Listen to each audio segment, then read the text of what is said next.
नमस्कार, आपके साथ मैं हूं अभिलाषा पाठक और वित्त मंत्री निर्मला सीतारमण एक अहम प्रेस कॉन्फ्रेंस कर रही हैं। आइए सीधा रुख करते हैं। Cover receives attention for scaling up medical infrastructure. Here, the focus is on 8 non-metropolitan, meaning other than 8 metropolitan cities, the health and medical infrastructure in all other areas, all other towns, tier 2, tier 3 will be focused. So we are not looking at the 8 metropolitan, we are looking at all others. Here the guarantee coverage will be for projects which are totally new up to 75% coverage, and projects which are only expansion will get 50% coverage. The loan which will be given will be to a maximum amount of 100 crores. This guarantee will last for 3 years, and the interest rate for this health sector is about 7.5. It's capped at 7.95%. And if the focus within this is on aspirational districts, whether it is expansion or for new projects, 75% cover is being provided, and therefore 7.95 being the interest cap, the top cap being given, considering that without this guarantee you would have had to pay 10 to 11% interest. If this is for the health sector, we are also extending this to all other sectors where 60,000 crores is being dedicated for the cover for that, but here the interest cap is at 8.25%. So all other details will be given out in the due course within a short span of time. But the other sector that we are talking about, like the way in which we did in the ECLGS, as we progress, we will evolve the needs. Depending on the needs which are coming out from the ground, we will keep changing that description and the coverage of the scheme. The next one is an additional 1.5 lakh crore for emergency credit guarantee scheme, which was launched last year after the Atmanirbhar package. Now, that was up to 3 lakhs, if you remember, 3 lakh crores.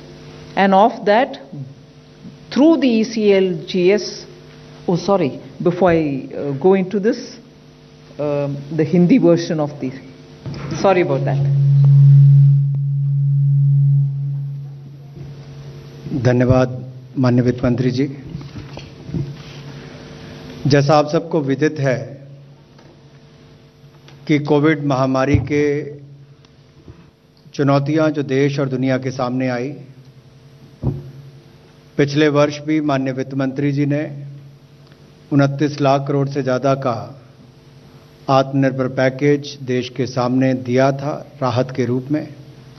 एक बार फिर आर्थिक राहत का ये package जो है ये लेकर आपके बीच में आए हैं, जिनमें अलग अलग क्षेत्रों को इसमें सम्मिलित किया गया है। पहला एक क्षेत्र ऐसा है जहां पर स्वास्थ्य चिकित्सा की जब बात करते हैं तो उसका बहुत बड़ा महत्व है। इस सेक्टर के लिए कुल मिलाकर देखा जाए तो कोविड प्रभावित क्षेत्रों के लिए, सेक्टर्स के लिए 1,01,000 करोड़ रुपए की क्रेडिट गारंटी योजना लेकर आए हैं।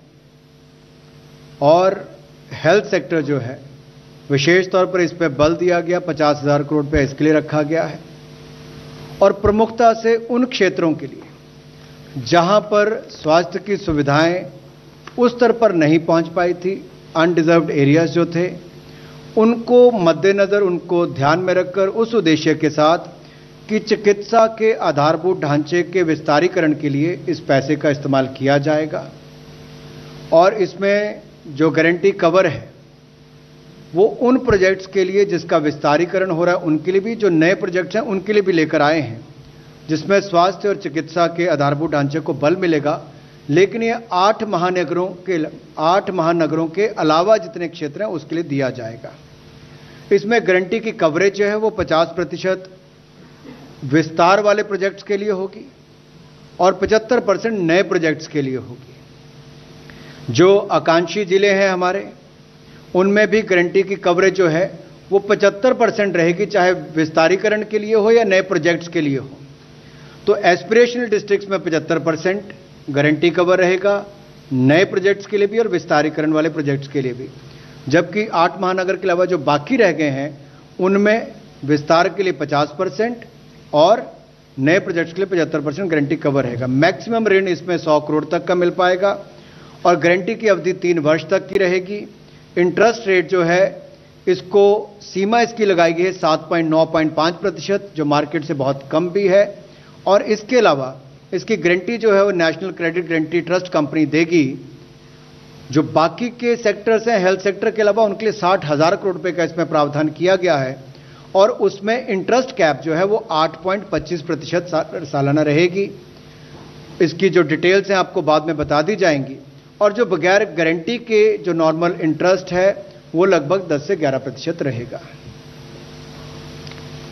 We now move to the additional 1.5 lakh crore for emergency credit guarantee scheme. You know, it was announced during the Atmanirbhar package announcements in May 2020. At that time, we had said it will be up to 3 lakh crores, of which 2.69 lakh crores have already been dispersed through the ECGLS 1, 2, and 3. In which, you know, first we covered the MSMEs, then we also included some other sectors, and the third one also brought in hospitality and others. And as a result of which, 2.69 crores have already been utilized. The rest will also be available for people to utilize it. Now we are enlarging the scope of the ECGLS itself, where it was up to 3 lakh crore. Now we are bringing in another 1.5 lakh crore under the emergency credit line guarantee scheme. Now here, sector-wise details will be given sooner based on the evolving needs, and the overall cap for admissible guarantee has been raised to 4.5 lakh crores.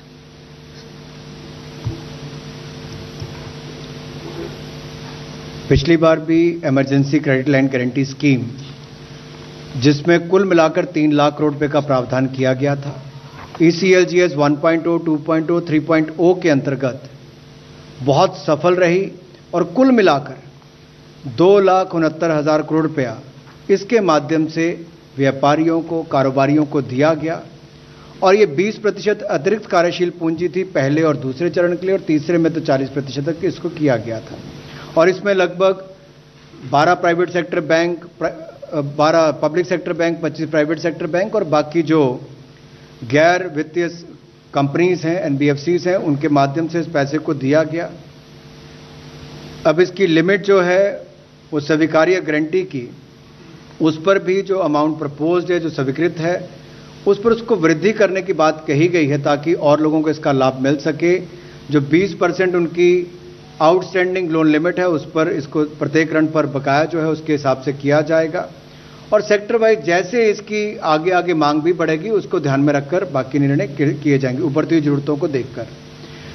जो हमारे contact intensive sectors हैं, ज्ञान क्षेत्र से संपर्क रखने वाले हैं, चाहे वो टूरिज्म, ट्रैवल, टूर ऑपरेटर्स ये बाकी सब उसमें आते हैं, उसको इसमें ऑलरेडी कवर किया गया है। 4,000 करोड़ तक के उसको इसमें लाभ दिए गए हैं, उसको आगे भी इसको ऐसे ही जारी रखा जाएगा। ओवरऑल इसकी जो कैप है या सीमा है एडमिसिबल गारंटी जो स्वीकार्य गारंटी की है वो अब 3 लाख करोड़ से बढ़ाकर 4.5 लाख करोड़ कर दी है। 3 लाख करोड़ में यानी कि 50% की और वृद्धि करके 4.5 लाख करोड़ रुपया इसको किया गया है, जिससे बहुत ज्यादा लाभ कारोबार और व्यवसाय करने वालों को मिलेगा emergency credit line guarantee scheme के माध्यम से।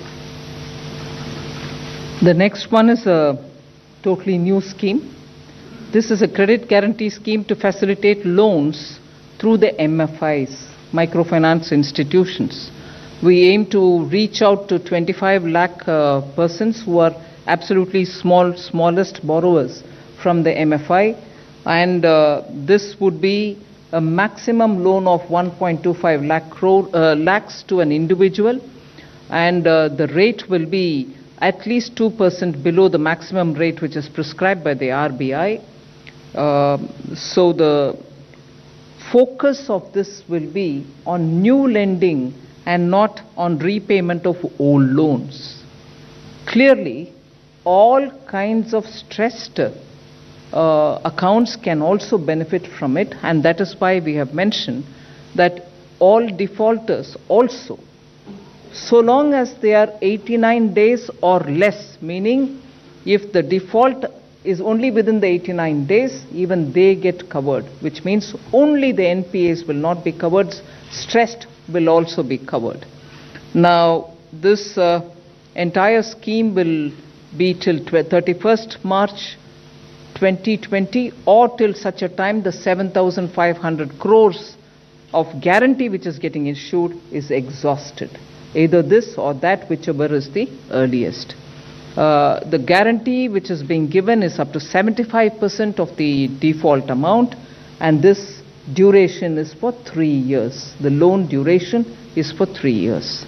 So we hope to cover 25 lakh, the smallest of small MFI clients, which means MFIs are normally widely spread in the hinterland, which is really the smallest, towns, very small towns, and therefore we want to reach out to them, and that is best done through the MFI, and that is why we've taken this route. So there will obviously be a joint lending group kind of a framework wherein the NBFC, which has a link with them, the MFI, will all be in the loop. But that is how we expect to reach the smallest of small borrowers. They could borrow it for any one of the purposes for which they would like to take money from the MFI. Credit guarantee scheme ये बिल्कुल नई योजना आपके बीच में लेकर आए हैं, जिसमें इसमें क्रेडिट गारंटी स्कीम के माध्यम से 25 लाख लोगों को इसका लाभ मिलेगा और ये माइक्रो फाइनेंस इंस्टीट्यूशंस के माध्यम से इसको दिया जाएगा। 1.25 लाख रुपए तक का ऋण इसमें मिल सकता है और लगभग 25 लाख जो छोटे कर्जदाता हैं, उधारकर्ता हैं, उनको इसका लाभ मिलेगा।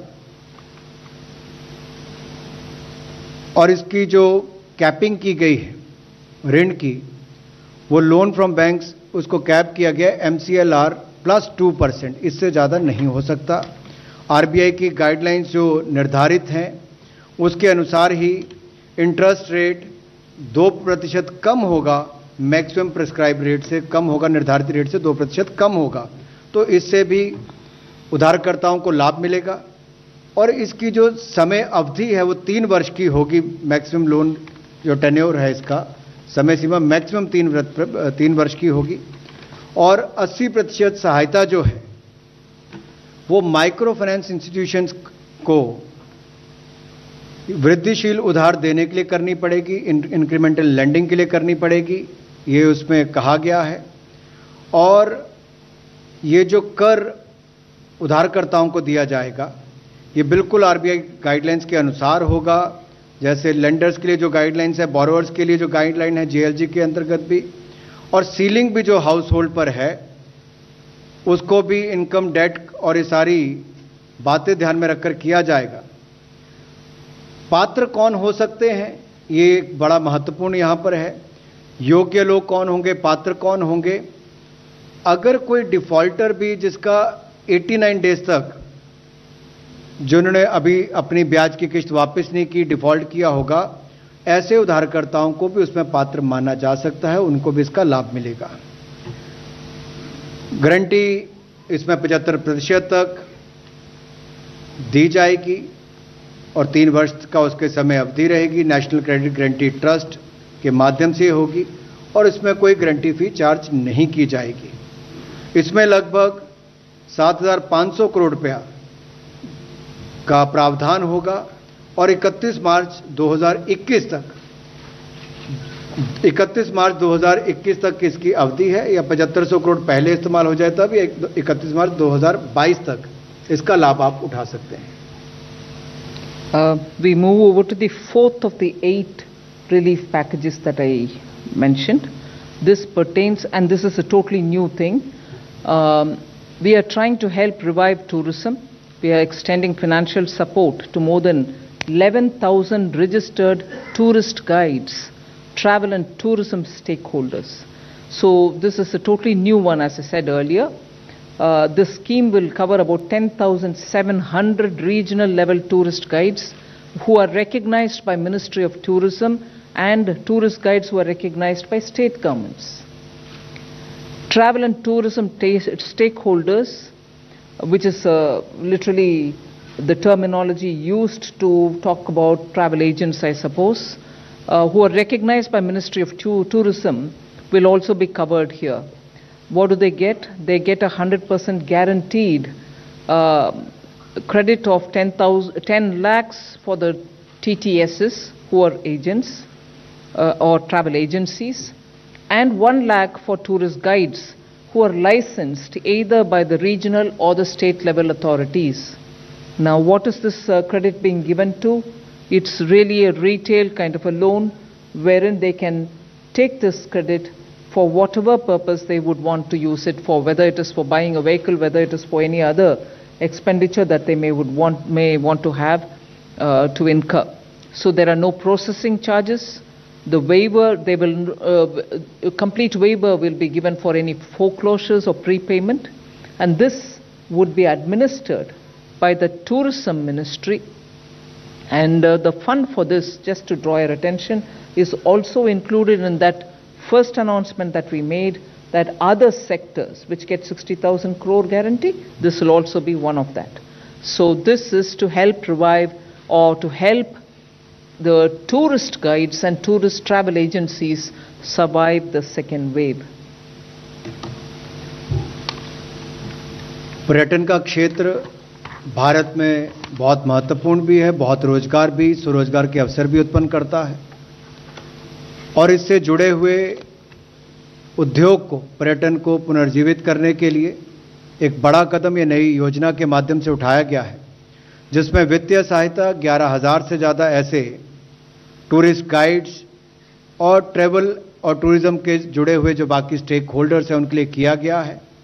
ये बिल्कुल नई लोन गारंटी स्कीम है जो कोविड से प्रभावित क्षेत्र हैं उसको मददगार साबित होगी।